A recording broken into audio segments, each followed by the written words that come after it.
மனதில் உறுதி வேண்டும், வாக்கினிலே இனிமை வேண்டும், நினைவு நல்லது வேண்டும், நெருங்கின பொருட்கள் கைப்பட வேண்டும், கனவு மெய்ப்பட வேண்டும், கைவசமாவது விரைவில் வேண்டும், தனமும் இன்பமும் வேண்டும், தரணியிலே பெருமை வேண்டும், கண் திறந்திட வேண்டும், காரியத்தில் உறுதி வேண்டும், பெண் விடுதலை வேண்டும், பெரிய கடவுள் காக்க வேண்டும், மண் பயனுற வேண்டும், வானகமெங்கும் தென்பட வேண்டும், உண்மை நின்றிட வேண்டும். அனைவருக்கும் வணக்கம். என் பெயர் பா. சுஜிதா காளிதாஸ், இல்லத்தரசி, கல்லை, கரூர் மாவட்டம். பிறரது கருத்துக்களுக்கு மட்டும் செவிமடுத்து கொண்டிருந்த இருக்கின்ற என்னை போன்ற எண்ணற்ற இல்லத்தரசிகளுக்கெல்லாம் ஒரு கருத்தரங்கு நிகழ்வினிலே கலந்து கொண்டு எங்களது கருத்துக்களையும் சபைதனில் எடுத்து வைக்க நல்லதொரு வாய்ப்பினை வழங்கிய வாகை மகளிர் மன்றத்திற்கும் அதன் நிர்வாகிகளுக்கும் முதற்கண் என் பணிவான வணக்கத்தினையும் நன்றியினையும் உரித்தாக்கிக் கொள்வதில் அகம் மகிழ்கின்றேன். இல்லத்தரசிகள் இல்லத்தினை திறம்பட நிர்வகிக்கின்ற ஓர் அரசியாக இருப்பதினால் அவர்களுக்கு இல்லத்தரசி என்று பெயர் வந்ததா, அல்லது இல்லத்தில் இருந்து கொண்டே இவ்வுலகை ரசிப்பதனால் அவர்களுக்கு இல்லத்தரசி என்று பெயர் வந்ததா? அவர்களுக்கான பெயரிலே எவ்வளவு விந்தை பாருங்கள். ஒவ்வொரு மனிதர்களுக்குள்ளும் அவரவர் மனதிற்குள்ளே ஆயிரம் கனவுகள் இருக்கும். தான் இவ்வாறாக, தான் அவ்வாறாக, தான் எவ்வாறாக எல்லாம் இருக்க வேண்டும் என்று. அவர்களைப் போலவே என்னை போன்ற இல்லத்தரசிகளும் ஆயிரம் கனவுகளை சுமந்து கொண்டே வாழ்கிறார்கள். அவர்களின் கனவுகள் யாவும் நாளடைவில் அந்த 4 சுவர்களுக்குள்ளேயே காணல் நீர் கனவாய் கரைந்து போய்விடுகின்றன. குடும்பத்தில் பின்தூங்கி முன் எழுந்து இல்லத்தில் உள்ள அனைத்து வேலைகளையும் சரியான நேரத்தில் செய்து முடித்துவிட்டு அந்த இல்லத்தரசி காலை உணவில் கை வைக்கும் நேரம் மதியமாக இருக்கும். இப்படி ஒவ்வொரு நாளும் அவள் ஒருவேளை உணவை மட்டும் தியாகம் செய்யவில்லை. அந்த குடும்பத்திற்காக தன்னுடைய லட்சக்கணக்கான லட்சியங்களையும் எண்ணிலடங்காத எதிர்பார்ப்புகளையும் ஆயிரக்கணக்கான தன்னுடைய ஆசைகளையும் ஒவ்வொரு நாளும் தியாகம் செய்து கொண்டே இருக்கிறாள் அந்த இல்லத்தரசி.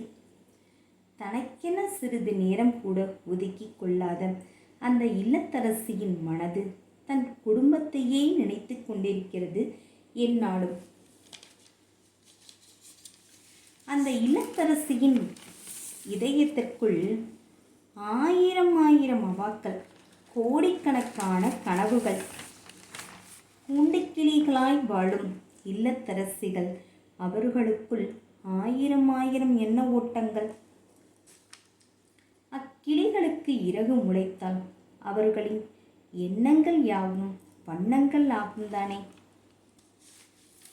குடும்ப பாரத்தால் இறகுகளே முளைக்காத அந்த இல்லற தேவதைகளுக்கு இனி இறகுகள் முளைத்தால் என்னவாகும்?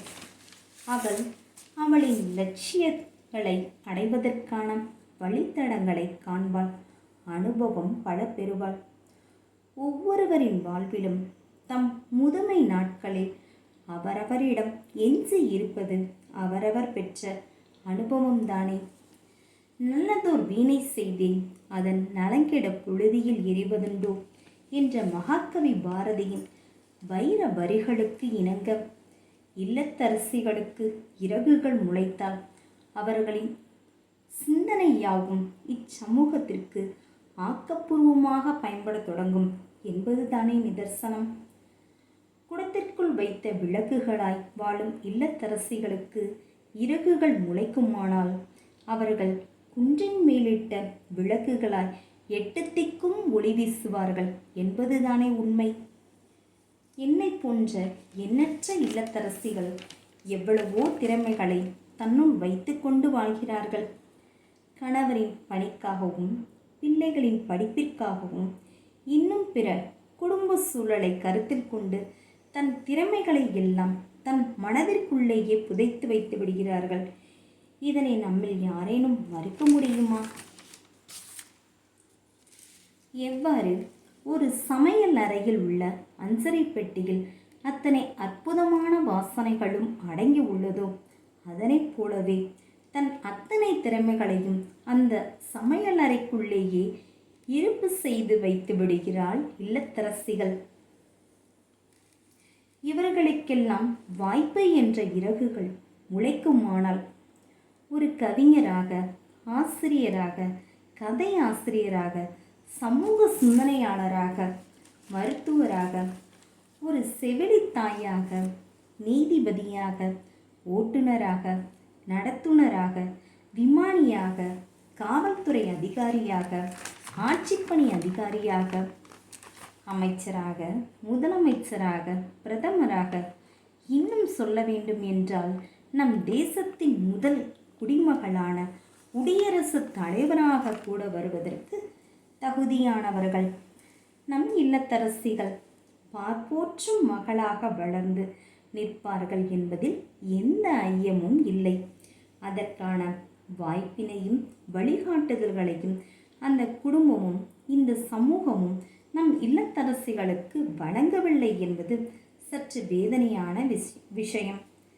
இல்லத்தரசிகளுக்கு முளைக்கும் இறகுகள் என்பது நீங்கள் அவர்களுக்கு கொடுக்கும் நம்பிக்கைகளும் நல் வாய்ப்புகளும் வழிகாட்டுதல்களும் வெறுப்புகளற்ற நேசித்தல்களும் அவர்களுக்குள்ளே நாம் வளர்க்கும் சுதந்திர உணர்வுகளுமே தவிர வேறு என்னவாக இருக்க இயலும்?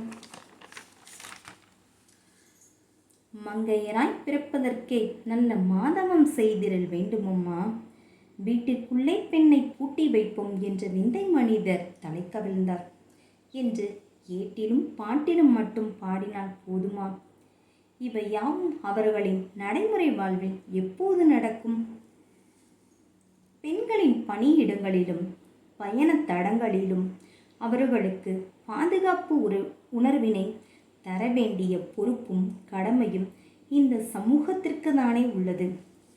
பெண்களை பாதுகாக்க பற்பல சட்டங்கள், புது புது திட்டங்கள் வழியெங்கும் வந்தாலும், வரிசை கட்டி நின்றாலும், எங்கோ ஒரு இடத்தில் நொடிக்கொரு முறை சூறையாடப்பட்டு கொண்டுதான் இருக்கிறார் பெண் என்பதே யதார்த்தம்.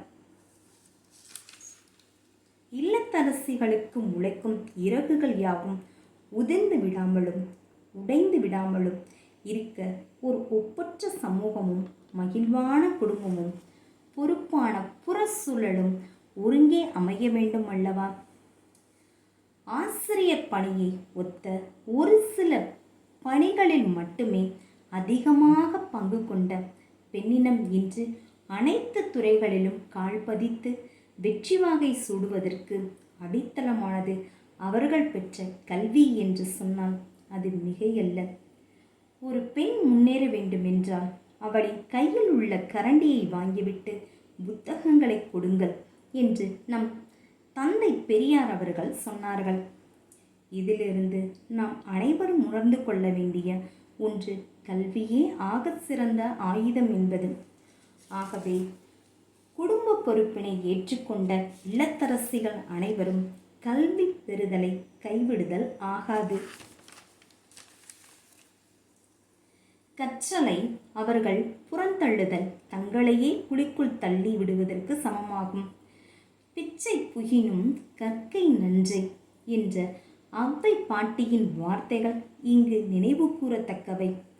பெண்கள் தங்களின் கல்வித்தரத்தினை மேம்படுத்த அவர்களும் மேம்பாடு அடைகிறார்கள். இல்லத்தரசிகள் தங்கள் கல்வி நிலையினை உயர்த்தும் பொழுது அந்த குடும்பத்தின் கல்வி நிலையும் உயர்கிறது என்பதே உண்மை. நீரை தேடி ஓடும் வேரை போல இல்லத்தரசிகள் கல்வி என்னும் நீரை தேடும் நல்வேராக எந்நாளும் இருத்தலை அவர்களின் இருப்பினை உறுதி செய்யும் என்பதே உண்மை. ஒட்டுமொத்த சமூகமும் முன்னேற வேண்டுமென்றால் பெண்களுக்கு, குறிப்பாக இல்லத்தரசிகளுக்கு கல்வி, தன்னம்பிக்கை, வேலைவாய்ப்பு, பாதுகாப்பு உணர்வு, அன்பு, நேயம் போன்ற இறகுகள் அவசியம். அவர்களுக்கு அந்த இறகுகள் முளைக்க வேண்டுமென்றால் உங்கள் ஒவ்வொருவரின் ஒத்துழைப்பும் அவசியம். இறகுகள் முளைத்து வானில் பறக்கட்டும் இல்லத்தரசிகள் என்னும் வானம்பாடிகள். நன்றி.